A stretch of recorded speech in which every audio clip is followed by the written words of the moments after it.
Live from the Texas Cheerlicker Studios. It's In the Building with Mike Taylor and Rudy J.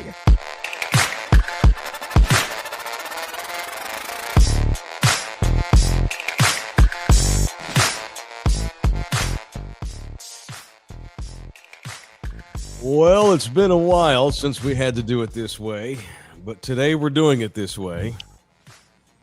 So yesterday I woke up in the morning and felt my voice sounded weird.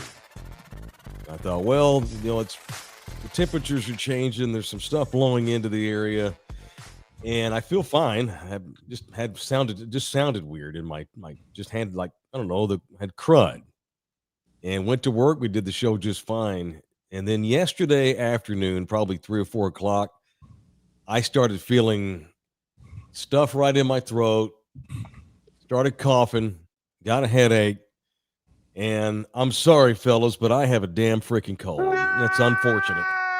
Are you sure? Yeah, dude, I got a bad cold.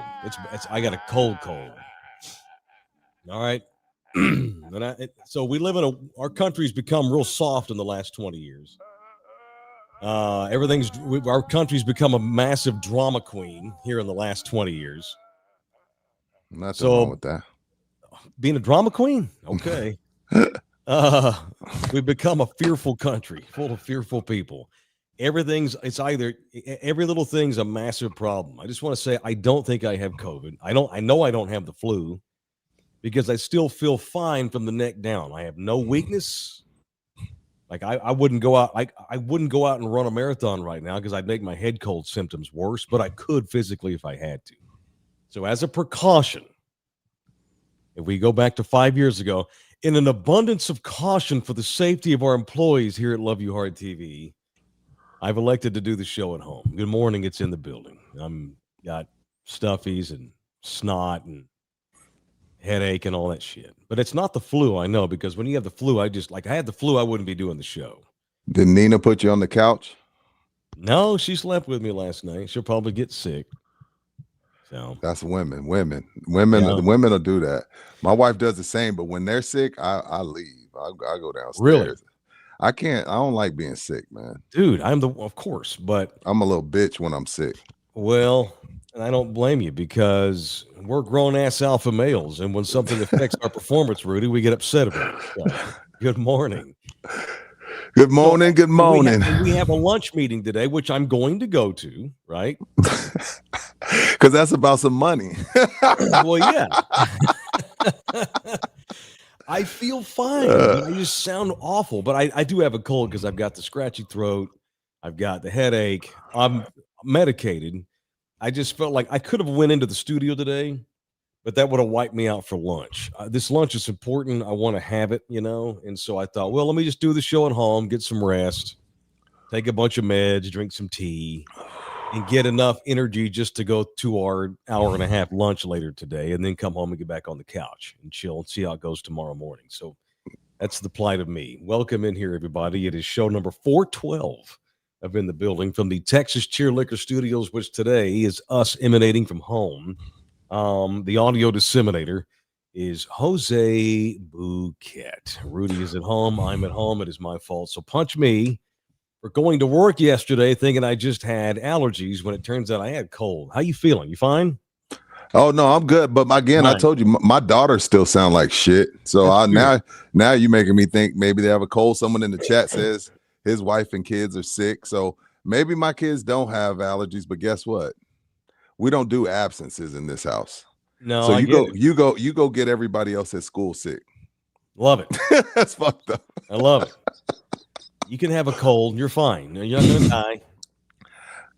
I don't get teenagers die from COVID. Yeah, they get us sick year round. The only time I get sick is when school's in because my kids bring shit back.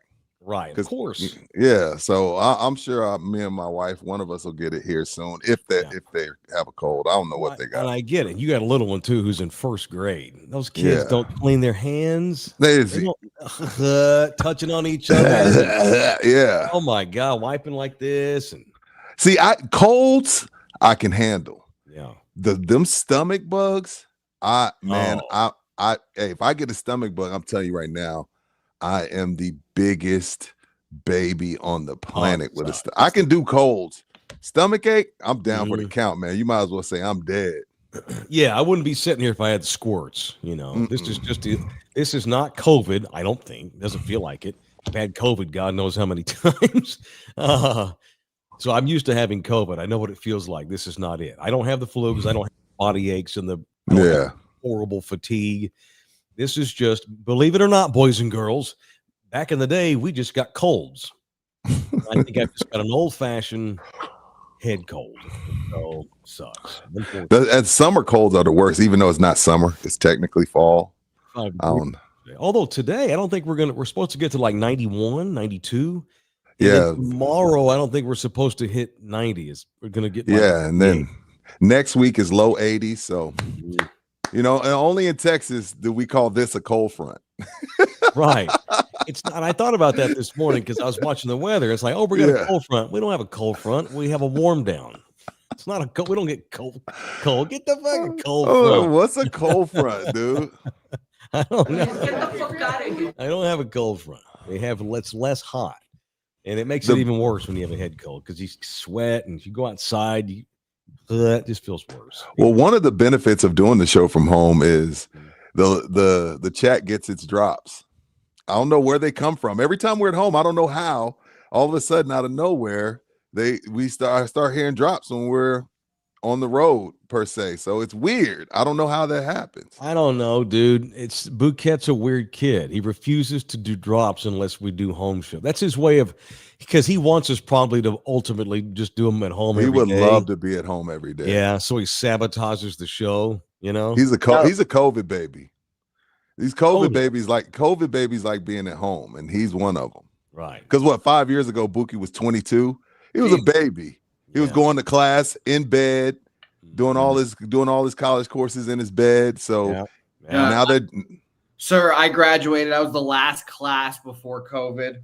Oh, okay. Last class before COVID. So I got out of there, and I just masturbated all day during COVID. Oh my God, dude. It's 10:10. It's 8 a.m. in Cali. We have people in Cali that listen. Bam! They don't want to hear that. I'm like Emerald, the chef. I just got to throw some bam on Some dude is eating over easy eggs right now, and you're talking about jizz. Well, with Buki, it's always jerk off o'clock. As you've noticed, it's jerk off o'clock somewhere. You need a little dopamine, you know. You can actually get that, Buki, if you just walked around the block. Rudy, so we've never actually asked him about COVID. Like, so in 2020, where were you? You already graduated school? I just graduated. Yeah, 2019, I graduated. Were you here in San Antonio? Yes. Yeah, I stayed with my parents, which was my hell. Well, see, I feel like everybody in Texas had a different experience. Like if you had someone in Cali or someone in New York, somewhere like that, especially New York where they really got hit hard. Like Texas, I really don't feel like I was outside, bro. I was taking chances. They said the bars, I was taking risks. I was taking risks, bro. I was outside, I don't feel like we dealt with it the way because I went to Cali in 2021, summer of 2021, and they still had us ordering out food outside, full mask mandate. I got written up on Uber. I got an Uber bad review because I didn't have my mask fully on inside the car. Whoa. This is summer of 2021. And I was using my wife's account. She was like, why am I getting 0 stars? Why am I getting a bad review on Uber? What the hell are you doing out there? I was like, I didn't have my mask on, and the lady flipped out on me. So I don't feel like we went through that in Texas. Like, I don't feel like we experienced COVID the way some of the country did. Like all the red states, we were like, fuck it. If we get it, we get it. You know what I mean? Man, so I was in Hawaii. And you could not. Oh, you were on lock. Yeah, we were. But you were had safe. The entire island to ourselves. Oh, that's true. You're right. You're right. We had no tourists. It was great, and the Hawaiian government did crack down pretty hard. But after a while, you can't keep people from the beaches. That was stupid. We needed to be outside. You know, I remember talking to Doc Garrett about this. He's like, no, you're in Hawaii. Go outside, lay in your backyard all day. That heat is good. You need vitamin D. And you live on a beach. And so it's eventually the locals were like, fuck that shit. We're going to the beach, you know, because you weren't like you're way beyond 6 feet from somebody. We were at the beach. And you're outside. Now, Mike, let me ask you this. Crowded. When you, if I'm not mistaken, okay, because at the time you're still with iHeart, and at the time you still came home sometimes. I remember y'all had a big no mask party and people were talking shit about y'all. But when you would travel back to Hawaii, did they make you stay in a room 14 days? It was the worst. Yes. Was it legit 14 days that they would come check on you type shit? Was it like 14 days. I lost my fucking mind. So I went back. My wife at the time turned our guest room into my house. She moved my radio gear was in there so I can do the show, and my wife freaked out. She was one of those. Oh, she was one of those. Oh, I get it. Freaked out, acted like half the planet was gonna die. It made way too big a deal of it. So when I got back, she was like, "Oh no!" They wouldn't even let me. I couldn't even like talk to the kids. It was awful. Even in your own home, in my own home, I was captive. She would not let me out of that room, and I was like, "This is some bullshit." And we argued, but blah blah blah. But I will tell you this: I'm about 2 days into my quarantine, and I get a text message from the state of Hawaii. The U.S. the Hawaiian government texted me, "Hey, just want to let you know that we want to check on you, make sure you're doing okay, and make sure not to leave your home. You still have 12 days." Oh, I was their way of saying, we're pinging your phone. So if they would have caught you out, they would have came and wrote you a ticket or some shit. Yeah, man. And then about a week into it, it's about 8:30 at night, knock on the door, Hawaii 5-0's at the door. Mr. Taylor, I'm Officer such and so, Hawaii, Honolulu PD. Just want to make sure everything's okay. Check on everybody. You feeling okay? We understand you flew back from Texas last week, blah, blah, blah. Yes, sir, officer. I'm feeling okay. He was just making sure my ass was at home, because you can ping my phone, but people were like, well, fuck it. I'm just going to get in the truck and drive around the island and leave my phone at home just so I can get out. So I didn't do the full 14 days. Here's what I did. I was so miserable. About like on day 9, I told my wife at the time, I'm gonna commit suicide, or I need to take a drive. Mm-hmm. And she's like, dude, you're gonna get arrested. And I'm like, let's leave my phone at home. Fuck it. Here's what I did. I called the state of Hawaii. They had a hotline. If you're experiencing COVID symptoms, or you think you may have COVID symptoms, call this number, and then we'll make an appointment for you to come in and get tested. I lied and told the state of Hawaii that I was having symptoms and feeling bad. And they're like, oh, okay, drive to this. They had like these, you remember how crazy it was? He had like these setups where you can go get tested, like these drive-through outdoor testing sites. And so they set me an appointment for the next day at like 9:30 in the morning. Drive straight to the testing site, keep your mask on, pull up to this number and text us. I lied about symptoms, Rudy, just so I could get in my car and go outside. And they even stuck the stick way up my nose and everything. I went through the freaking test. Just so you could get some sun. And it came back negative. Of course. Just so I can get in the car and be out of the house for an hour, because I was losing my effing mind. And the whole world lost its mind. And we all overreacted. And at that time, this was still early on, because what you're talking about is when I came home, as you referred to my super spreader event that we had. When I came home for a week. Dude, I remember seeing it on social. I was like, who cares? But yeah, people were making a big deal. Right, I see every comment was like, I know. Oh, I see no one's wearing a mask. I see no one's wearing a mask. I'm like, yeah, I know. Jesus. Grown ass people, no kids around. So I just got back from that. So it's early on. So we still didn't really know how bad COVID was going to get. We didn't know how awful it could be. There was all this news out there. You weren't sure what to trust. And, of course, it turned into political warfare, of course. But at the end of the day, I think I've had COVID probably 3 times, maybe 4. And it's never knocked me on my ass. Never. Yeah. Looking back on it, and if y'all haven't noticed, I'm as left as they come. But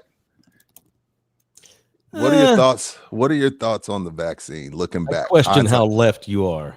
My thoughts on the vaccine? And the boosters, like looking back, because I'm yes, I'm left. I just choose not to discuss it. I'm old school. I'm not going to talk about politics in public. But I don't know, man. I don't know how I feel about it looking back on it, Mike. Because I know a bunch of people that got that and the boosters still feel like crap. Some people having some weird heart palpitations and shit from it. Like looking back on it, I feel like they got over on me, but I did it because I just wanted to. They told me I wouldn't care about other people if I didn't do it. I couldn't go to Cowboys camp without it, number one, and that was going to be my first one. So there was just certain shit that I was just like, yo, I don't want to be that asshole. But looking back on it, I'm like, man, I think Fauci and Biden and the guys got over on me taking that shit. I'm not mad, and I don't regret it, but I just like, I don't know. What do you think? What are your thoughts on it? My concerns at the time were, is it going to affect my sexual performance? Because if there's 1% chance it makes my dick not work, I ain't getting it. And once I was assured that it would not affect my sexual performance, although you didn't guarantee anything. Yeah, I trusted the government. I'm an American. I'm a patriot. I trust the government mostly. When the head of the CDC says I should do this, that's where I was. Because and people question the polio vaccine, they question the measles vaccine. You know what? That's true. I don't remember that history, but you're right. You're right. We always question the government, and I understand. I had to do it in 2 phases. Did you have to do 2 shots? Yes. Phase 1, no problem. She hit it with me. I'm like, damn, did you even put the needle in? I didn't even feel it. They make you sit there for like 10 minutes. Yeah. To make sure you don't die or whatever. Yeah. So I had both phases, and I had a booster because I had 2 boosters. At the end of 21, I at that point was living alone, and I spent a week in Fort Worth with my kids. Came from Hawaii to see my kids, and they were like, "Well, if you're flying, you should probably get this booster." At the time, and so I went to the Kroger, the local grocery store, and I got the booster. So I've never had any issues. Me neither. I have no problem with vaccines. I never have. It's funny because it was always the super liberal hippies, because I lived in Austin for years. When I was in Austin, it was the liberal hippies 15 years ago. They were like, no, my kid's not getting a vaccine. It may cause autism, And I was like, that's insane. We had twins, and they were born premature. Their mom and I made the decision to wait on shots till they were a little bit older. We wanted them to get better. We wanted them on their own. To weight on their body. Yeah. We actually I had a doctor. This is way before COVID. This is in 2012. We had our first pediatrician, I won't say where, here in San Antonio, basically fired us as patients. You guys, we want you to start getting vaccines for the kids. Wow. And we were like, well, we want to wait 2 years. When they're 2, we're going to get all the vaccines. We just want to give it a couple of years. Our doctor thought we were whack jobs. Thought we were insane, are you serious? Super woke, liberal, dumb shits, and basically told us, I can't see you guys anymore. We got let go by our original pediatrician because we didn't want to get vaccines for the first couple of years. And y'all aren't anti-vax. You just wanted your kids to get a little bit more healthy. They were premature. They were little, and we wanted to wait. I didn't want to start sticking needles in their feet and legs when they were little. We waited 2 years. And looking back now they'll be 14 in January. They've never had any issues, knock on wood. I've never had any issues taking the COVID vaccine. So for the most part, I trust the government when it comes to the vaccines. I never thought Fauci was some sort of sinister devil. I never understood that at all. I thought that was silly. And again, if you're just tuning in, Mike's not feeling well. So of course, if anybody's not feeling well, the C word comes up. Right, it's because crazy how that's do a bunch of sissies. And since we're in the Texas Cheer Liquor Studios, he made more money than he ever had during COVID because we all became drunks. Became drunks. Yeah. Dude, you can't trust. Here's the thing. The thing with the government is I trust it for the most part, but then I try and I read up as much as I can. I look at other information from people that I consider to be credible. Fucking A, man. Bobby Kennedy just said yesterday that Tylenol now can cause autism. And I don't believe him. I don't believe that. So sometimes I don't trust the government. I don't know where that came from, but that's above my pay grade. But I saw this and I see it's a big it's the next big topic that we all get to argue about. But I don't know. Yeah, it's nuts. How does Tylenol not sue the fuck out of them, by the way? I don't know. Good question, should. Jose. Honestly, That's they probably crazy. will, and they probably should. By the way, Rudy, now that I'm on the program, I can take up the mantle as a liberal woke hippie on the left on the show. Don't you worry, Rudy. I got you. Okay, go ahead. You got it. Socialist one right here for you. I was raised where we don't talk religion and we don't talk politics in public. You keep it in, and that's where I'm gonna keep my politics and my religion, because we've had a lot go on, and you notice I haven't said a word because it used to be something that was sacred to your home. And just to wrap up, I don't want to spend an hour and a half on fucking COVID and vaccines, but just to wrap up, I mean, now it's become so awful in the last 15, 20 years, and then exacerbated by COVID politics. And I'm going to get into this in a little while because I wanted to bring up Jimmy Kimmel's monologue that he did last night. I have never been more out on politics. And when I say that, I mean all those motherfuckers. I don't want to vote for any of them. I hate all of them. I don't trust any of them individually, right? And that's unfortunate because I was heavily into government studies in college and in high school. I was AP U.S. government, and I got picked with a handful of other students from the Fort Worth ISD when I was in high school to go, and I used to go periodically, and we would it was pretty cool. The city council of Fort Worth had like a bunch of honor U.S. government students that would come down to the city hall 2 or 3 times a year. And I got to do it my senior year. And basically we got to sit in and participate in city hall duties for the day. I got to be a city councilman for a day, and I loved it. It was awesome. So I've gone from a guy that used to be heavily into politics and government. I've always been very interested in governments and how they operate, and not just our country either, other countries all across the world. I've always been into government. And I've gone from that kid there that was the dork reading the Wall Street, journal, to now I am as repulsed and put out by American politics as I've ever been, and I hate all of it. And I get pissed off when it jumps into our show, like Project Marvel, and then having to try to fight through who's full of shit, because normally they're both full of shit, because they all got business under the table business agreements with big companies, both sides half-ass truth us. They bullshit us to an extent. And I've just never been so out on politics, and it's unfortunate. And I'm a kid that there was a time in my life in my 20s where I thought I might run for city council one day. Who knows? Of course, now I can't. I've been divorced twice. And if you go Google me, you'll realize that I probably am not a good candidate. Got a bunch of kids and mistresses all over the state of Texas. I'm kidding. I just fucking hate politics. And it's like, we're talking about vaccines to save us. There should be no politics involved in that, but yet there is. It's involved in everything. I can't get a fucking head cold without our podcast turning into a political discussion because of what Americans have done and make every single fucking thing a political fight. And like you, I was raised where we don't talk politics and we don't talk religion at somebody else's table. We had no problem talking about that shit at our own table when it's just me and my family. Of course. But outside of your house, you don't talk about that. You go to someone's house, you don't mention those things. Now we freely do it.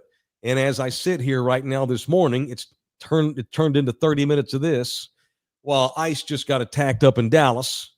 Some asshole just shot 3 people at the ice plant in Dallas and killed himself. Coming off Charlie Kirk and Jimmy Kimmel, and now ICE is under siege. What a bunch of pussies this country's turned into. So I'll put a bow on this by repeating what I first said at the beginning of this conversation. This country's turned into a scared to death, gigantic panache. That's what this country is, and it's unfortunate. It's unfortunate. And I'm not an old man barking at clouds. I'm right. We fear everything. We fight over everything. We didn't used to be so afraid of everything. This was the country that, built spaceships that went to the fucking moon. Now we argue over a shot, so. So out on politics. I hate it. What is, I'm sorry. I didn't mean to do all that. I didn't know I was going to do what is he holding? Who Cat? Me? Yeah. That's it. Oh, he's ready to talk about Mike Gundy getting fired. Oh. Oh yeah. Oh yeah. You mentioned Texas Cheerleader. Come on. Do that live spot. Let's do it. Matter of fact, I got a little whiskey in there. I might have to take a whiskey shot. That's what I'm going to do. You need a hot toddy. You need a hot toddy. Make you a hot toddy. I will as soon as the show's over. I bet you feel great. Yeah. Get to our lunch. And don't worry, I'll sit across the table from y'all, 6 feet, and I promise I won't breathe on your What? food. Are you talking about during our lunch? Yeah, our lunch today. Oh, man, you good. I feel like I could go out and shoot hoops right now. Now, I'd probably start hacking and shit because it would exacerbate my Or you symptoms. sweat it out, yeah. This is just an old-fashioned head cold, and we still have those in this world. All right. It is Texas Cheerlicker. Whether there's a pandemic, whether you're sick, you ain't lying. Whether you're getting ready, you need a hot toddy before lunch, or you need a bottle of beer before the TCU game on Friday night against Arizona State. Whatever it might be, Texas Cheerlicker got the hookup. 7 locations in and around the greater San Antonio area, all the way up in Barney, Texas, all the way down to I-90 headed west. And all points in between. It is Texas Cheerlicker, the official liquor store. The official liquor stores, they got 7 of them. In the building, it is Texas Cheerlicker. Thank you, as always, to our boys at Texas Cheerlicker. All right. I feel like, now call me, I don't know, but do we have people from Oklahoma State who listen to us? No. I don't think there's a podcast in Texas that has spent as much time on Mike Gundy needs to be fired as this one. How about that? And I punched him 2 days in a row. I punched Gundy yesterday and the day before. And you kind of called it. You called it because you kind of said he was trying to make sure he got his unemployment. That's what you said yesterday. Like that little grandstand he did a couple days ago after they got their ass beat by Tulsa was him begging to get fired, and the donors was like, dude, F off. All right, we'll give you your little $17 million. Yeah. Good. He can go have a mullet in the countryside and disappear. Although he's a prideful guy. He's going to want to coach somewhere else. We'll see where he winds up. Who's hiring that guy? Wouldn't it be funny if he wound up Middle at UTSA? Tennessee? He could wind up down at San Antonio if Traylor takes that job. It'd be funny. He swap coaches. Free Jeff Traylor. I would love that for Buki. Oh my god! Like UTSA hires Gundy because they hire Traylor. That'd be awesome. Hell. That'd be so great. Hell. Wait, you know what? You wouldn't get excited for Gundy at UTSA? Yes, he not would. For one moment. Not Are for you sure one about moment. that? I don't know about that, man. No, give me a guy that's like 35, please. No thanks. Why are you such an ageist? You're such an ageist. What is the deal with that? Where are the good old coaches? Where'd they go? They're all gone. All the old guys said, fuck this. We're not playing with the same rules we grew up by. I'm out. And I get it. I wouldn't want to, if I was Nick Saban, I wouldn't want to do it either. That's a fair point, Buki. Yeah, that's a fair point. Like Jeff Traylor ain't saying that. He's 57. He ain't young. Yeah, but now he's, going downhill, which is the issue. I'm like, This is not downhill. They haven't even played a conference game yet. Well, we'll see. Sad. Temple's going to be very interesting next What's week. That? They play Temple next week, so that should be very interesting. He'll beat Temple. I hope so. If he's the coach by Friday. If you're Oklahoma State, the first thing you do is you call Jeff's agent, you call GJ Kinney's agent, and 2 or 3 other guys in this area.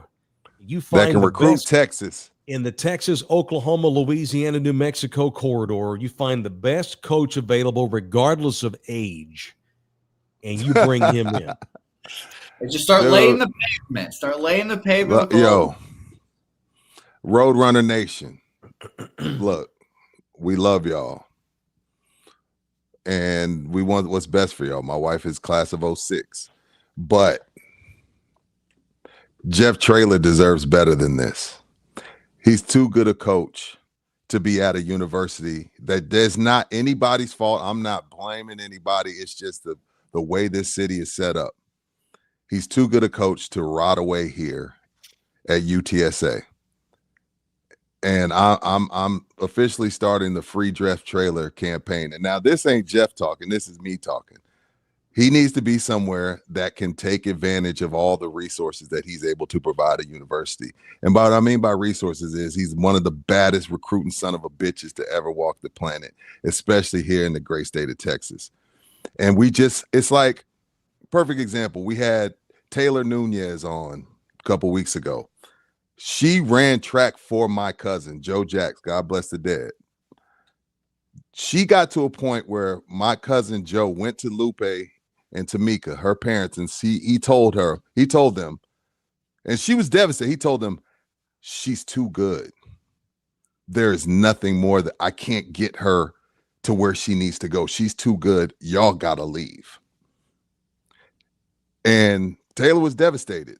Tamika and Lupe were devastated because they loved Joe. They loved that team. But it just came to the point where he was like, look, she's going to be a Texas A&M Aggie one day, getting paid really well to run for Texas A&M. She needs to go and level up. That's where I am with Coach Traylor. So, yeah, it would be selfish of me to want him to stay here as good as he is. He's too good to be here. We can't afford him. He's hit his ceiling here in San Antonio, and I want him to get a great job before everybody forgets about him. Because this is an air fryer society. Like, he was the hottest thing since fish grease a couple years ago when that Lubbock job came available. He elected to stay here, and now I'm worried that the coaching world may forget about him. Free Jeff Traylor. He's reached his zenith here. Yeah, I agree. One more year of 8-5, and it's like, well, he's too good. Free Coach Traylor. Shout out to him. So there's no doubt that a lot of fans, our people, I'm already seeing it in the chat this morning, where they think that like the fire is not as hot around Jeff as it was 2 years ago. Do you think that's fair? No. Okay. But I think Jeff needs to if Jeff does want to go somewhere else, a Power 4 school, he needs to take the job if he indeed wants to do that, which I do think. I don't know if he does. I think he would. Okay. I believe that he would. Now, I also think he's a smart guy. He's not just going to jump at any job. No. He's going to listen to any job on a Power 4 level that's available, because here's what happened. His fire didn't flame out. UTSA's fire flamed out. He has done everything you can do at UT San Antonio. I don't know what the fuck else guys like Bouquet expect to happen. You're not going to go 12-0. You're not going to go to the playoffs. You're not going to keep kids that get offers to go take money somewhere else. You could bring in GJ Kinney. He's not going to be able to keep guys from bailing to go to Baylor or Oklahoma or A&M or Iowa, because they got money, and UTSA does not have any money. If I'm UTSA, I beg Jeff to stay. I try to find another $500,000 a year, maybe to throw into his salary. But at the end of Jeff's not the problem. The program is maxed out. You struck lightning in a bottle with Jeff Traylor, and you've maxed out, Bouquet. I don't know what you expect is going to happen. I don't know what you want. The elephant in the room is still that all of his success was pre-NIL and pre-money. So because he doesn't have any. Exactly. So but I just can't get there. But Jose, no one else would have been able to keep these kids here. No one else. I agree, but I'm hoping the next coach can find those transfer portal kids that are in fucking UGRV, whatever the fuck, bumfuck state. All those guys that can hopefully come to UTSA. And I know what you're saying. Recruit down. Don't bring in kids that have the ability to leave. I get it. But that's easier said than done. I mean, how many schools, how many Power 4 schools are there? 80? 90? Anybody who develops into anything at all is going to have an opportunity to transfer to a Power 4 school. That's just all there is to it. Even like I see what you're saying. Like, maybe don't recruit as well as you have. Go find some short quarterback from the Valley, and even though that makes sense, it's like, doesn't leave. Even though that makes sense, fellas, it just doesn't make sense. You know what I mean? Like, don't recruit the best. It don't sound right. You're robbing Peter to pay Paul, and Jeff at 57 years old, I don't think wants to do that anymore. I believe, and this is just me talking, I think that if Oklahoma State offers Jeff Traylor the job, he'll take it immediately. And then we'll look back and we'll see what UTSA does going forth. And they will always look back on the Jeff Traylor days very fondly because he set the foundation for whatever else is UTSA is going to do from here on out. But they're not all of a sudden going to have money. We talked about this 3 weeks ago. Central Florida has a $10 million roster. Which is They're insane. in the same conference as UTSA. UTSA is never going to have a roster more than about $2 million. And that's still not enough to keep guys. He lost every guy he had on defense last year. He's done all he can at a program that's done all it can. Jeff, if he wants to, Jeff should take I'm not sure if it's Oklahoma State. I'm not saying they want him. I'm not even saying Oklahoma State wants him. I'm just saying Arkansas could be available. Jeff's got time here. They're not going to hire Jeff. It'll be an interim right now. I don't know what Oklahoma State's going to be. Yes, it's an interim coach situation. They're not going to go bring in a new guy now. It's going to be at least 2 months before we figure out where they're going to go to. And Jeff probably will wait and see what else comes available. Arkansas is probably going to be available. Jeff was an assistant at Arkansas there. That's before they can ask him. Yes, if it's Arkansas, that's a no-brainer. Right. Yes. Yeah, it also Jeff's not a young man. He's not just going to jump at anything either. His wife loves living here. He loves living here, but the kids are all grown. This comes down to Jeff being able to sleep at night, having never coached in a Power 5 school. Because I'm here to tell you. He's a competitive son of a gun. What could he have done with money? Jeff Traylor, in my opinion, and I try to get my bias out because I've known him for a while, I believe Jeff would fucking kill at a TCU or a Baylor or a Tech or an Oklahoma State. Amen. He's already an excellent head coach. He's so good at hiring assistants. He can't keep his assistants either because he brings in assistants that also wind up really good and get offered $3 million to go to Oregon or whatever it is. Jeff Traylor with some money. I'm a dangerous man with some money in my pocket. Isn't that what Bruno Mars did?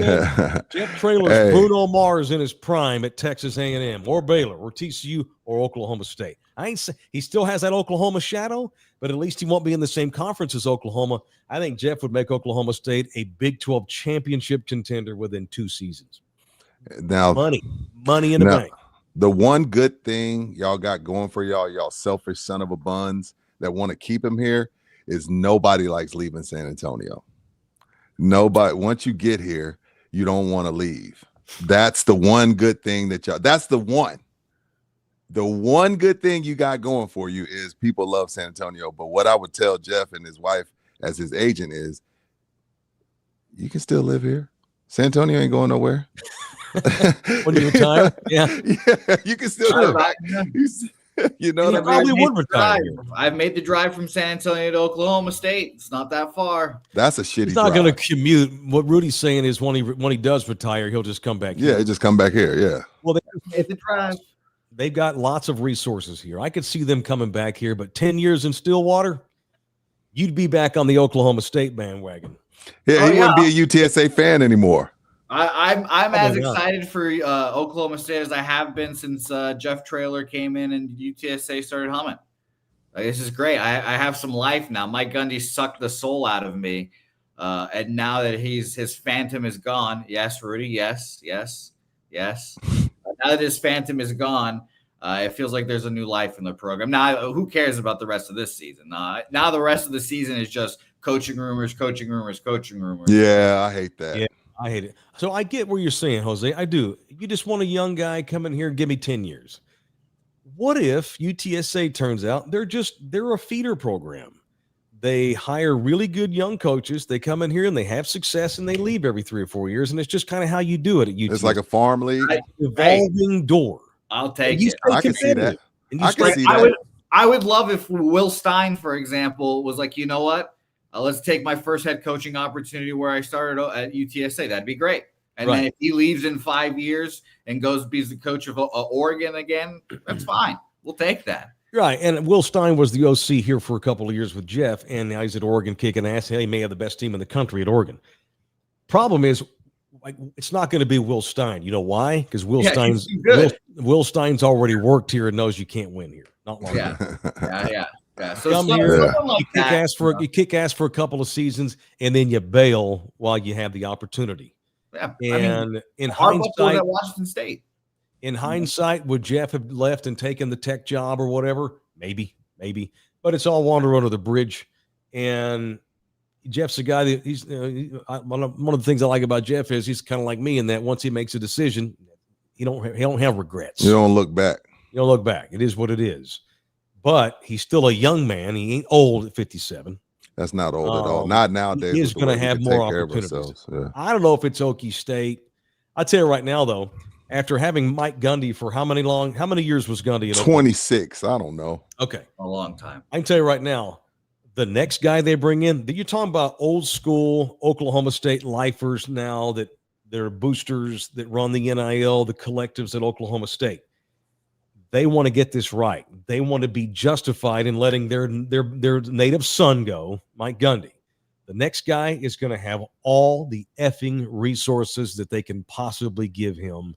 Yep. And I would just love to see, Rudy and I talk about this all the time. So much of a success in what we do sports-wise, and this goes for coaches, so much has to do with who you work for. Jeff Traylor is a stud coach. He's an X's and O's genius. He's awesome at bringing in assistants. He gets the most out of his teams every single week, whether you got injuries or not. I just would love to see and I know it comes at UTSA's expense. I can't wait to see what Jeff might be able to do with all that talent. And now I got money. Now I've got a checkbook. Would be great. It would be awesome. And wherever he goes, I mean, I don't know, even if it's Baylor, which Dave Aranda's got that thing going pretty good. I'd bite the bullet and buy me a Baylor shirt, even though it'd be hard to do. My dad might kick me out of the will. I don't like them. I don't like their colors. I don't like Waco. I know. I don't either. But just speaking as a TCU man, because here's the thing. Yes, I like Jeff personally, but when it comes to my team, fuck bias. I want to win. I'll bring in the Antichrist himself in here if it means TCU's going to the playoffs. I can tell you right now, the thought of Jeff being in Fort Worth gives me a gigantic boner. Massive. But Sonny wins, so it's tough. We're stuck with Sonny. Sonny wins, dog. You can't fire Sonny. I know. He struck lightning in the bottle by going to the Natty with Gary's kids and bought himself 10 years of equity. So it is what it is. And Sonny's fine. We're doing great. TCU's better than I thought we were going to be. Josh Hoover might be the best quarterback in the state right now. They play Arizona State Friday night. They could lose. But I'm just saying, man, Jeff Traylor is such an outlier guy because he's clearly good. But it's going to take some balls from a Power 4 program to hire him because he's never been a head coach in the Power 4 level. But what is he? All we can do is all we can go by on is what we've seen. All he ever does is win. Everywhere he goes, they get better immediately. Not even in a year. It's immediately because he can coach his ass off. Give him a budget. Oh, I'd love to see it. Anyway. Thanks. Anyway. Wow, golly. All right. It is in the building, presented in part by Slackers. We got a big customer appreciation night. Rudy, I'm sick. You tell them about I need a break. Jose, they ain't got my right. Jose ain't got my flyer up there. But Thursday, damn flyer up there. He's slacking. He's at home. He's laying in the bed. He's bed rotting. Thursday at the North Star location, they're giving away Cowboys Commanders tickets. 2 tickets in the Crown Royal Suite. That's not normal. It's a different type of experience. I know a lot of y'all been to Jerry World, but you haven't been in the Crown Royal Suite. Party's gonna start at 7. Giveaway will be a little bit later tonight. You got to buy a couple drinks. You ain't gonna just get to walk in and get a raffle ticket and not spend no money. That's not how it works. You got to come in, spend some money, hang for a little bit. Must be present to win. Must be present to win. So Thursday, Slackers doing what Slackers does and giving back to its customers. They don't worry about price. They worry about y'all having a good time. Come out to Slackers North Star Thursday night and with an opportunity to win some Cowboys Commanders from the Crown Royal Suite. Yes, sir. We talk about how awful that Jerry world is football wise when it comes to the atmosphere. Yeah, it is. It's weird. I'll make an exception if I get to sit. I'll make an exception. Exactly. Totally. Oh, is there a game going on? I forgot because I'm here partying. I'm in here partying. I don't give a shit about that game because by then the Cowboys may be what? That's October 19th. Right. Oh, they'll still be in contention. Yeah. Maybe playing the Commanders. I'd like to see Jaden play in person. Why not? Me too. Absolutely. All right. It is, speaking of money and taking care of folks and hookups, donate to this show. Some of y'all already have. You can donate to us via the super chat. You can become a member and get all members exclusive material and swag. I'm actually going to go meet the guy that won the Iceman vodka. I'm going to meet him this weekend and hook him up. Good. Richard Iwata. He won the Iceman bottle of vodka that was autographed by George Gervin. He's a member and he gets the hookup. And memberships are only $4.99 a month, y'all. That's it. Nina went and bought me this hot coffee today. It was $3. It's only $5 to be a member of our show a month. It's insane. We actually should charge probably more than that, but we don't because we love you hard because we're men of the people. Andy Griffiths is in the building. $1.99. Give me the bills this week for my Survivor League. Okay, Andy. You seeing these picks, Jose? Yes. All right. The official Russian oligarch is in here. Rib is in the building. $9.99. Thank you, Rib. I'll take the Chargers. Are they undefeated? They're 3-0, aren't they? 3-0, man. Yep, all in division. That damn Jim Harbaugh, boy. Cowherd said yesterday, it's Cowherd, take it for what you will. I like Cowherd. Me too. He was saying he thinks Harbaugh is the best coach in football, and it ain't close. Like not close. Everything he does, everywhere he goes, they immediately win. I would still give it to Andy. I would still give it to Andy Reid, only because I don't think Mahomes is possibly the GOAT without Andy. So I'm still going to go with Andy, but I'm not poo-pooing on him saying Jim's up there. For sure. I mean, especially because Harbaugh's such a weirdo and doesn't really relate to folks, but they still win. Yeah. If you're going to be weird and not relate to people and wear pleated dad pants, you better be a badass coach, and he absolutely is. He's a badass. Yeah. Now, he might be a cheating son of a bitch, and he might send Buki to stand on somebody's sideline with their clothes on. But you don't care. Trying to win games. He got a natty. Did they strip them of that natty? We gonna win that bitch. How do you punish a team? How do you punish a team but not take the natty? You punish all the assistant coaches that took the fall for you. You keep the natty on. You keep the natty on the books. Okay. Brian Whitener's in the building. $5. Thank you, Brian. Give me the Bills. Who are they playing? Why is everybody picking the Bills? They must be already playing. out, by the way. Brian's out, but we appreciate that, Brian. Oh, Brian, you're already eliminated. What are you talking about? Yeah, he picked the Packers last week. Oh, yeah, Brian, you're out. Thanks. He didn't understand. He didn't. He's a Gen X. He didn't understand the rules. All right, give us old guys a break. Some leagues do buy. You can buy yourself back in just to build the pot. We agree we're not going to do that this time. I'm out too, Brian. It's all good. If we're all out here before the season's over, we're just going to restart and do it over. We're just going to start from scratch. Why not? Yeah, Julian B's in the building, $19.99, running behind on the show between the rules, forced vaccines, shutdowns, etc. COVID is by far the biggest scam in the history of our country. I knew Julian was going to say that. Basically, everything Fauci ever said has been proven wrong. I knew Julian was going to say that. You know what you can say about Fauci is he probably totally overreacted and panicked. Yes.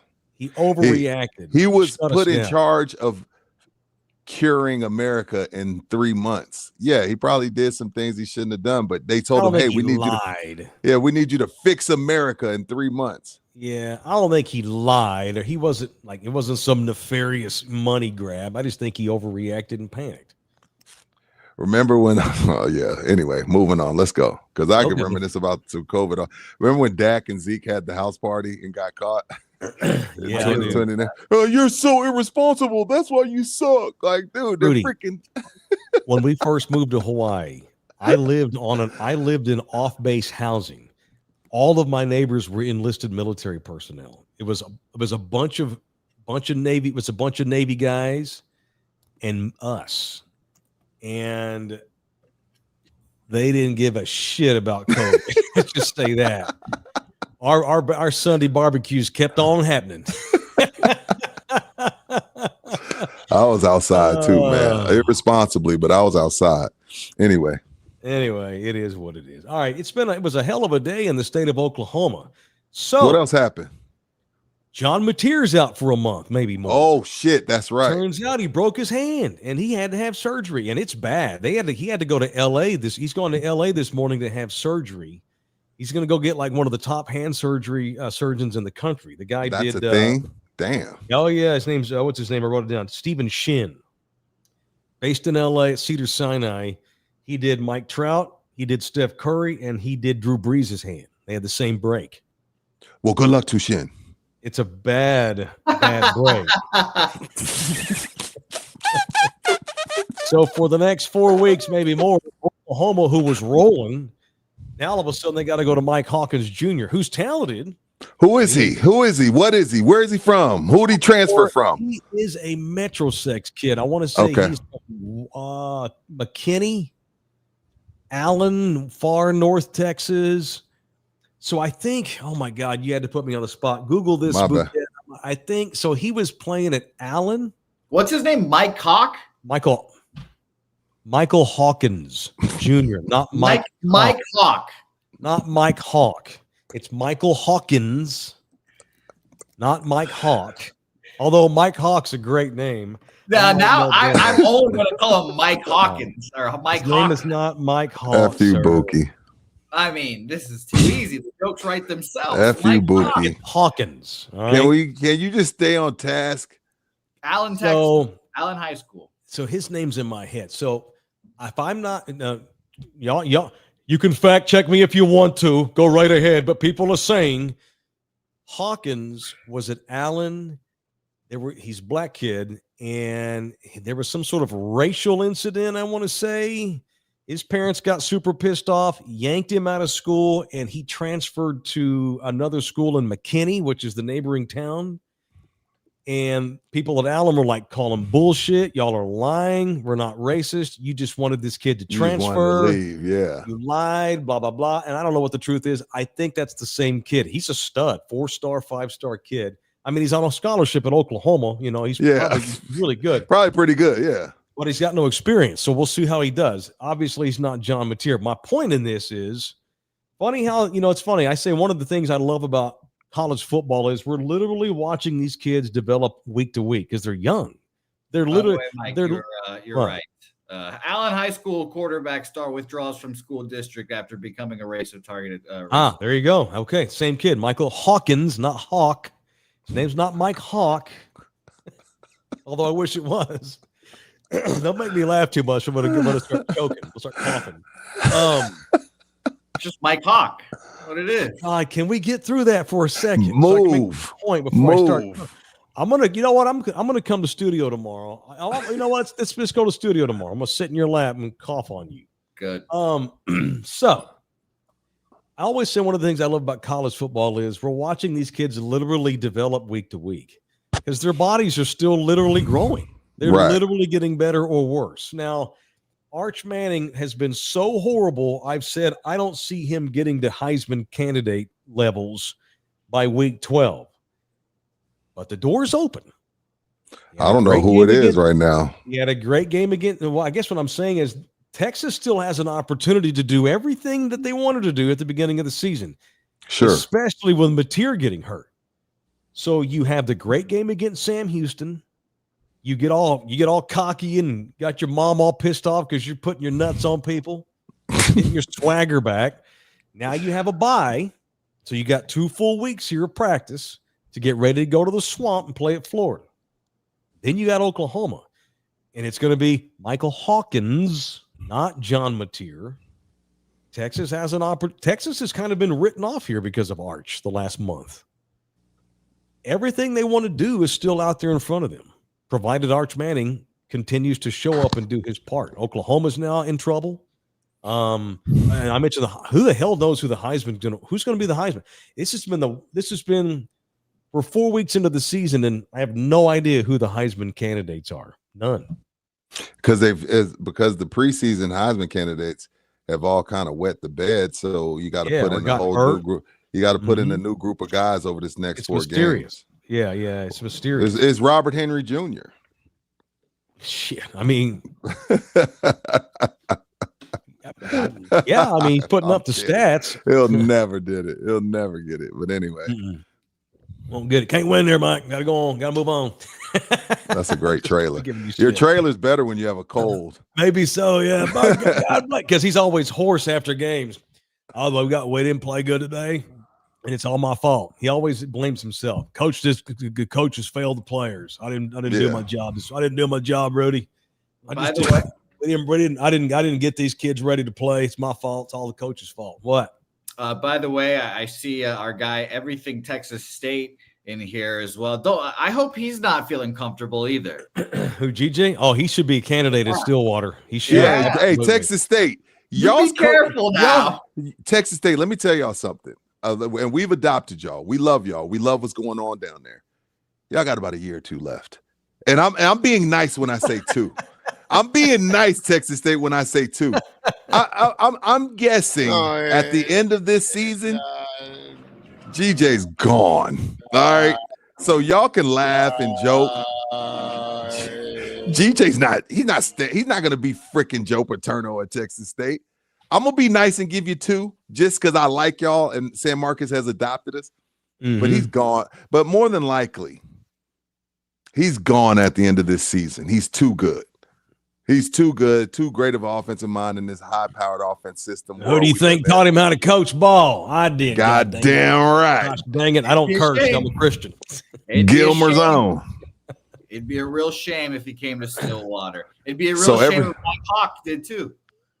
So everything Texas State. It's funny, but don't force it. Yeah. Everything Texas State. Don't celebrate. Don't celebrate everything Texas State. I still think the move to the Pac-12 is good for them.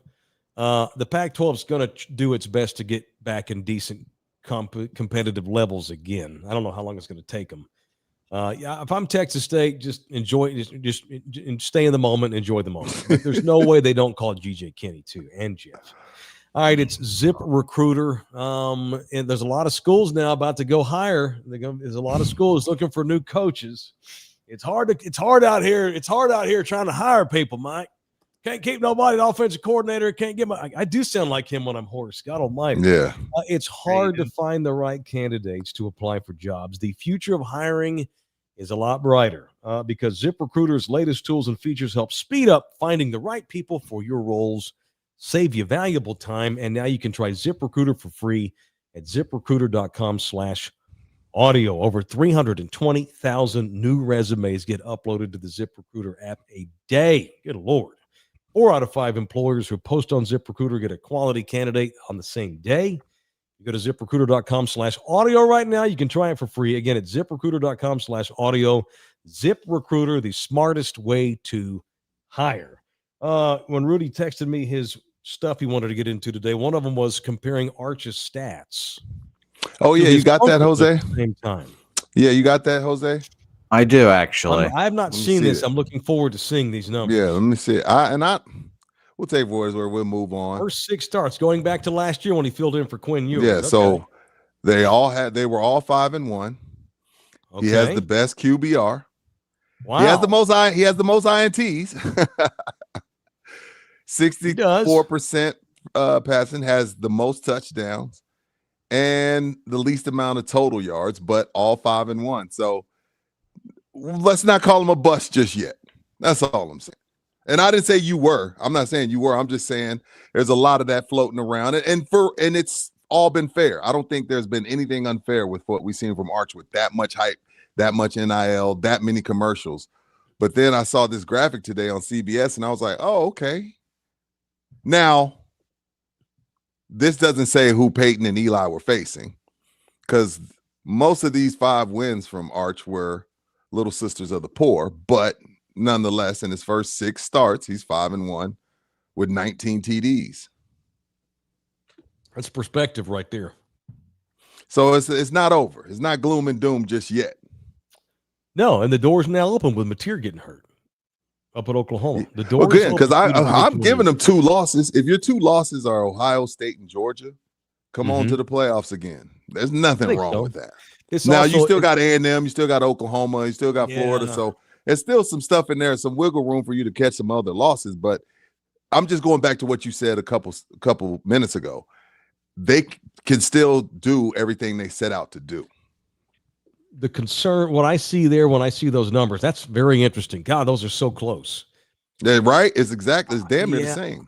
Yeah, damn near the same. This points toward how good Texas is on defense as a whole, because they're able to win despite how bad Arch has been. Because and I'd have to go back and watch Peyton's freshman year. I don't know Tennessee. who they were playing. I don't know. Yeah. There's no way that Peyton and Eli were as mechanically bad as Arch has been, where you and I have questioned his health because it's one thing to throw picks and make bad decisions. He wasn't even setting his feet right to throw. Now he couldn't even make an 8-yard pass on a wide open running back on a slant route. He's been so bad. And then this last Saturday, and I know it was Sam Houston State, but his footwork was not a problem. Just mechanically on film, he looked like a 5-star quarterback. The week before, he didn't even look like a quarterback that was worthy of 1 star. But the fact that they're still winning, despite him, it points toward how good they are. And also tells me that if he can just figure it out and find a groove, Texas is the national championship contender because Arch Manning has as much, if not more talent than Peyton. Certainly more talent than Eli at the same age. Eli was no 5-star, all-world, number 1 overall recruit. He was a stud. He played in the SEC, don't get me wrong. But Eli didn't have near the hype as Arch did. Arch has more talent than Eli.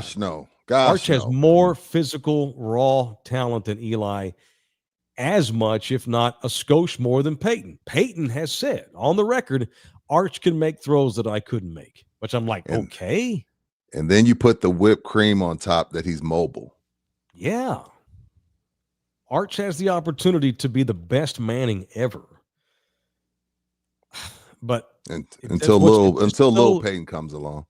And it's just so mind-boggling how bad he has been until this last Saturday when he looked terrific. It's just incredible. He can be that bad against San Jose State and UTEP. And I know Florida's got issues, and they can't score. And DJ Lagway's a bust, it looks like, down there. And Billy Napier's can't believe he's not fired. That's not a gimme game for Texas. Going to the swamp. They're desperate. Their backs against the wall. That's an alligator. That's an alligator whose backs is against the wall. They got talent at Florida. That's not some gimme layup game for UT. Not the way Arch has been so inconsistent. This has been a tough game if Arch had been kicking ass. I would have picked Texas to win, but with the Arch question mark, Florida's capable of winning this game. Mm-hmm. If Arch sucks. If Arch sucks, Texas probably loses the game. Florida's not UTEP. I know what you mean. Like, if you play that bad, that Florida can't get you, even though Florida's bad. That makes sense. It's like Bears Cowboys. You know, somebody's got to win. Mm-hmm. Yeah, right. Absolutely. All right. The Big 12. So this is interesting. I bitched about injuries and lying about injuries.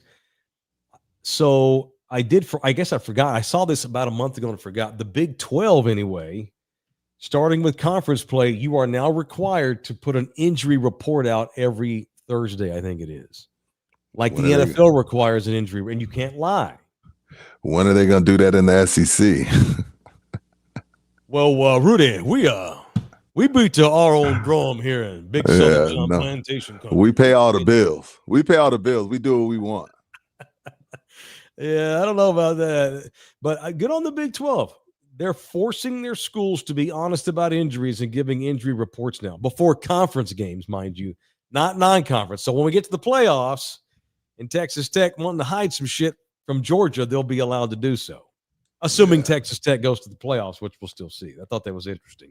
And the SEC, speaking of our favorite conference, They have announced their annual rivalry games. They don't want to kill their rivalry. They want everybody to play everybody in the SEC because of how many teams there are. It's hard to get everybody in.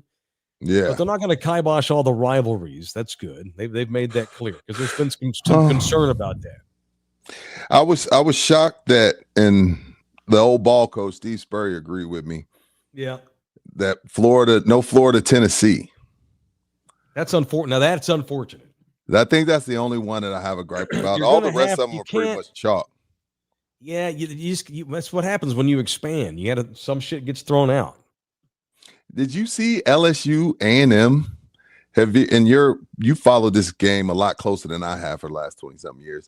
You feel like that's a must game every year? I don't even know who you replace it with, so I'm not gonna bitch about it. But LSU A&M's become a thing. Fill me in because I'm. It's because they're in an arms race for Houston every year. Houston's smack dab in the middle of A&M and LSU's campus, and Houston's Houston, and that is warfare recruiting between LSU and A&M in the city of Houston. Oh, okay. A lot of Houston kids go to LSU because it's only an hour and a half from Mama's house. They also had that 8 overtime game that one time, Rudy. They also just don't like each other. Yeah, they've had some bad blood on the field too, for sure. That was the game that changed college overtime. Absolutely, the 8 OT game was incredible. It almost took as long to play the overtimes as it did the game. It was awesome. Yeah, it was a good time, and then they fucked it all up. But whatever. Yeah, well, of course they did because people got involved. And that's what happens when people get involved. They mess up. I think I wouldn't have mind seeing Bama throw out Mississippi State and have Georgia. Bama having Auburn of obvious, Tennessee, Mississippi State. I feel like Georgia and Alabama should play every year. And then I know that's recent history, me speaking. But if you look at the long term of the SEC, I'm sure somebody can make an argument why they're not. But I'm just going off of what it is right now. I feel like Georgia and Alabama should play every year, but whatever. Again, I don't have much gripes with it. Texas, obvious, Oklahoma, A&M, Arkansas. That's layup. That makes sense. So I get them protecting the rivalries. I'm sure the old school SEC people have some gripes here and there, but only one that stood out was Florida and Tennessee. You mentioned Arkansas again. I just want to reiterate, I think Jeff would kick ass at Arkansas. Just want to say that. God. What's a better job, Oklahoma State or Arkansas? Arkansas, because still the SEC. It's still the SEC. You get $60 million a year just for showing up. Vanderbilt gets $60 million a year now, and Vandy's come a long way. If Vandy can win, Arkansas can get good again. Dude, Jeff would be do you know that twang and his attitude, dude, he'd have a statue in Arkansas. Jerry Jones would write a massive check. Dude, do you know what he would give Traylor? If they got Traylor, I think. Whatever he's giving them, he'd probably double it. They're tired of losing. Jerry's tired of losing. And that's the one thing that Jerry's talking about, my check. But if I could write a check to win a Super Bowl, you literally can in college football. There ain't no salary cap. I get aroused thinking of what Jeff can do. Oh, boom. Jeff Traylor with some money. The world needs to see this. And his resources, knowing every high school coach in this great state of Texas. The world needs to see this. I'd be pig suing my ass off. Sorry, UTSA fan. He would be one step closer to the Cowboys job. He don't want that. Nobody wants that. Let's not job. get crazy now, okay? Yeah, nobody. Well, he did hire Barry Switzer. Traylor is the Cowboys coach. Okay. That'd be Mike's wet dream right there. That might get me back on board with the Cowboys. That's the ideal scenario for old Mike Lance. Hey, no, I'm too old. No. Nobody needs that. Shoddy's doing just fine. Shoddy can handle his own. God. All right, it is delete me. Who wants their stuff? Who has a footprint out there in this world that you regret? Stuff you put on Twitter years ago, things you've done online. Everybody raise your hand, because if you don't, you're lying. We can all use a little bit of help from Delete Me, especially if you're out. You don't want to get haunted by something from 15 years ago, and not even just stupid tweets. It could be you walked off a job, and you got or bad credit, these kind of things. Delete Me is a company in this country that is taken off. They make it easy, quick, and safe to remove your personal data online, and especially at a time now where we live in which surveillance and Data breaches are common. I mean, you can't go a month without reading in the paper that some major company got hacked by somebody. It's just dangerous out there. So what data brokers do, your name, contact info, social security number, home address, even information about your family members could all be compiled by data brokers and then sold online. Take control of your data and keep your private life private by signing up for Delete Me now at a special discount for In the Building members and subscribers. Get 20% off your Delete Me plan when you go to joindeleteme.com/hit. Use the promo code HIT. We're going to hit somebody at checkout. The only way to get 20% off is to go to joindeleteme.com/hit and enter the code HIT at checkout. That's joindeleteme.com/hit. And especially, I think you want to use this like when you're looking nowadays, when you're in the job market, they go to your socials. Dude. So if you're looking for a big time job and your family's counting on it and you got a lot riding on it, you may want to go to Delete Me if you're one of these people that like to put all your politics and all your bullshit on social media. Because these companies, especially you talking about 6-figure jobs, they're gonna check your socials and they're gonna go all the way back. Absolutely. You know, we found Josh Allen's crazy ass tweets from when he was 17 because it's the NFL. They're about to give you $1 gazillion. Yeah, they're gonna go all the way back to your tweets from 12 years ago to see what type of person you were when you were a kid. I mean, come on. So use the promo code HIT and get that stuff off of there and make sure you get that job. Yep, absolutely. I like how we got Texas State people in here. Oh, yeah, that'd be a great job for Jeff, Oklahoma State. He should take that job. Leave our guy alone. You ever encourage well, then DJ will just go to Clemson. You ever encouraged a buddy to date a girl? Oh, yeah, I think she might be into you because you're worried about him with some other girl that you're interested in? No. Yeah. Mike JK's in here. Saw ESPN News last night, and I thought we lost Rudy for a second there. No, that's a different Rudy Johnson. This is Rudy J.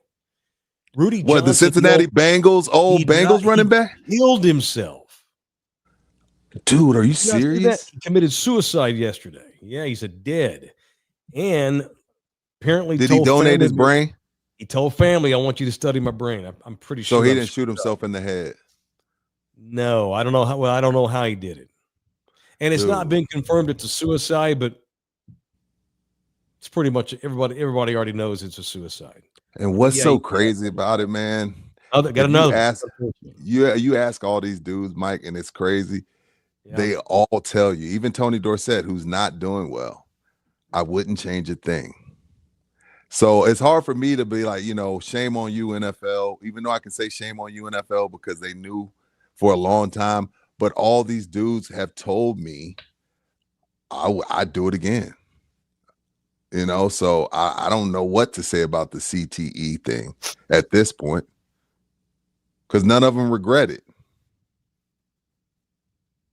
I know. What do you do? What do you tell a guy who says I wouldn't change anything?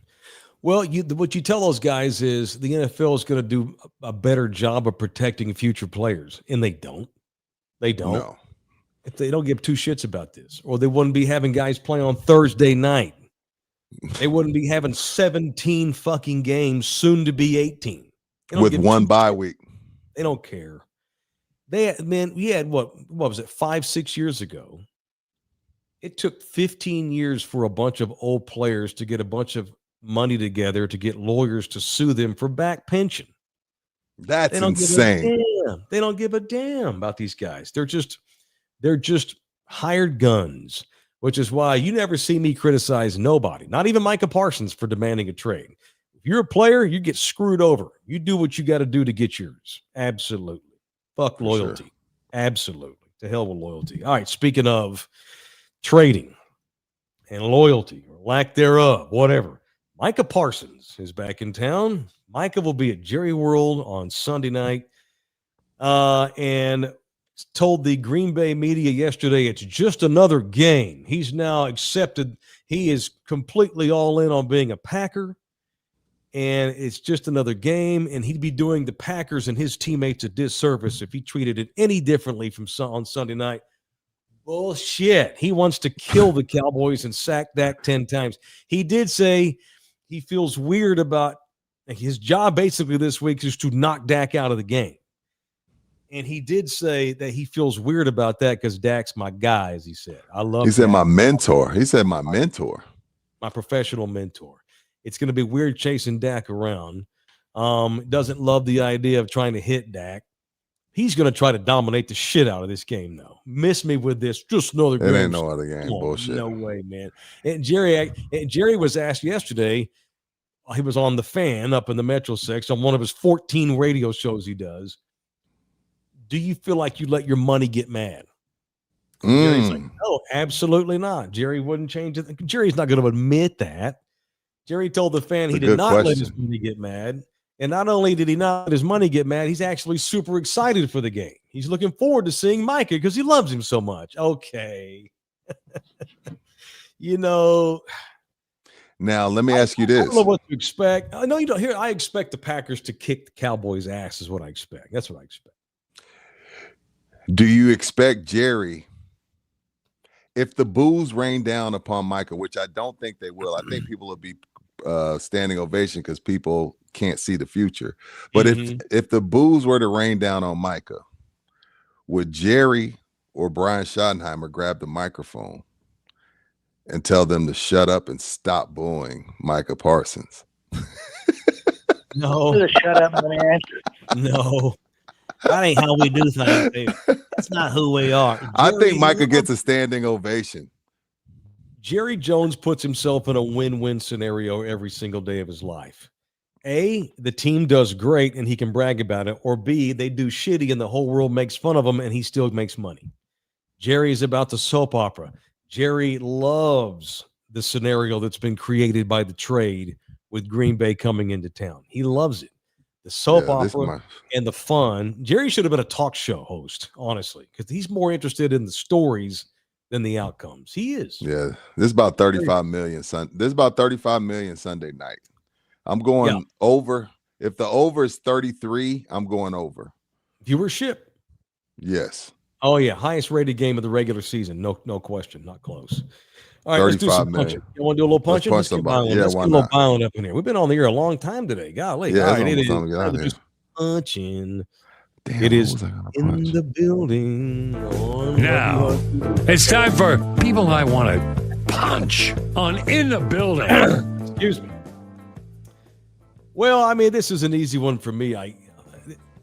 Maybe it's a give-up punch. Oh, did we lose Rudy Jizzle? No, I'm here. I want to punch myself for coming to work yesterday and exposing y'all to this cold that I got. I'm sorry. I swear to you, I didn't. When I woke up, I thought, sound weird, but I felt fine. I still feel fine. But it's clearly a head cold. I apologize in advance. I probably should do the show from home again tomorrow, to be honest with you. Yeah, we'll see. I can get through I need to get through a few. How long are you contagious? Just an old school head cold. How long are those symptoms contagious? From what I've learned, I thought if you didn't have a fever, you weren't contagious, but I'm dumb. I don't have a fever. If I had a fever, I wouldn't be doing the show.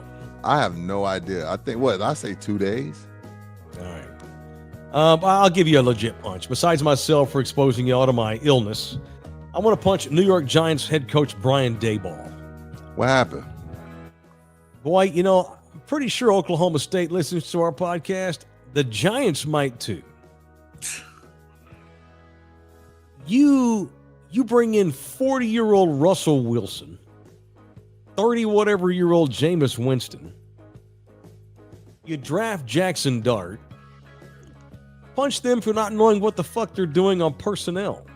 They don't. Again. So they're going to go to Jackson Dart, which they should have done from the beginning of the season. They should have never brought Russ in. They should have brought Jameis in as a backup to Jackson Dart, and he can kind of mentor Jackson Dart. Russ is too much of a douche to. Russ would have never signed with the Giants to be a backup. Just punch the Giants for dicking around and wasting time with Russell Wilson.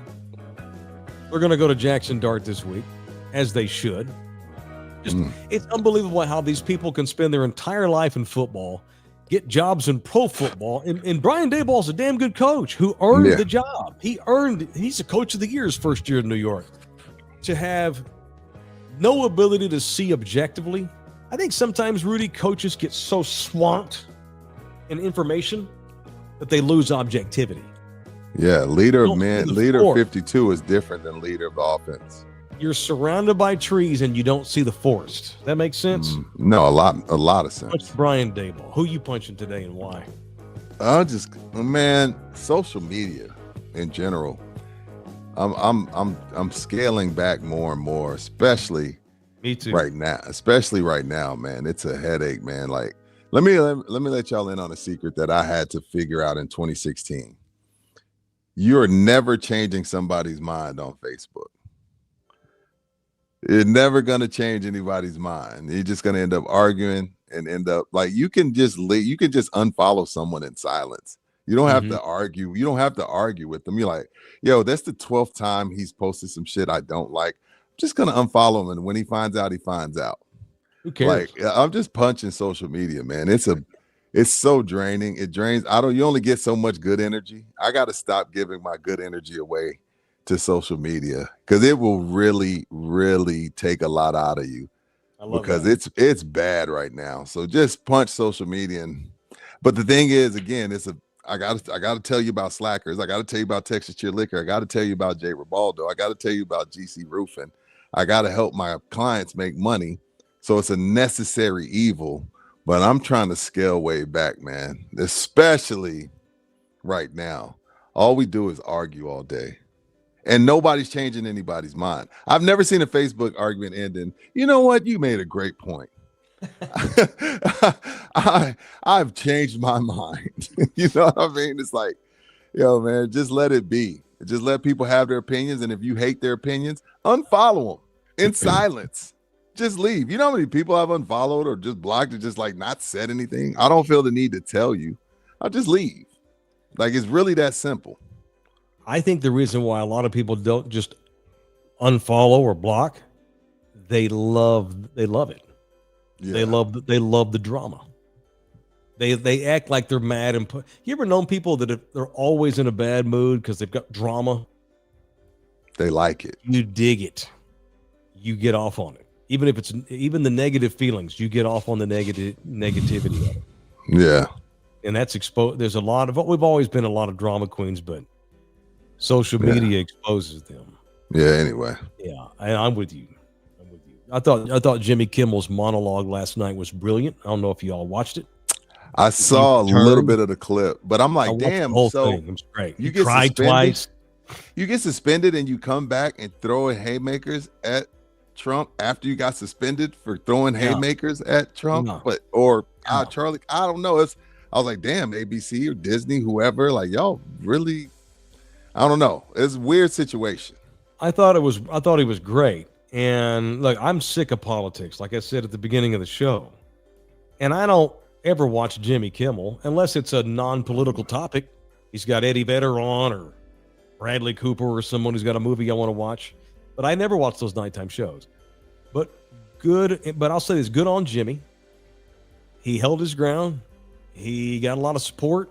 And a lot of people don't even agree with him, supported him, because this is not about Jimmy Kimmel. This is about First Amendment. Our government now trying to take freedom of speech away from us, and we can't be doing that. That's bullshit. That's bullshit. No. You know, and I hate politics, and I hate when I'm forced to pay attention to it. We were forced to get wrapped up in it during all that shit with the mayor here in San Antonio and Project Marvel and getting it onto the ballot and all that. Spurs Jesus and all that shit. Making us look like idiots. I hate it. You know, but I'm a talk show host. This is what I do for a living. I make my money talking about things freely. But there are some things that I would never say because we'll lose all of our people probably. But I don't know that I have an opinion that would run everybody off. That's another thing. We overreact and panic.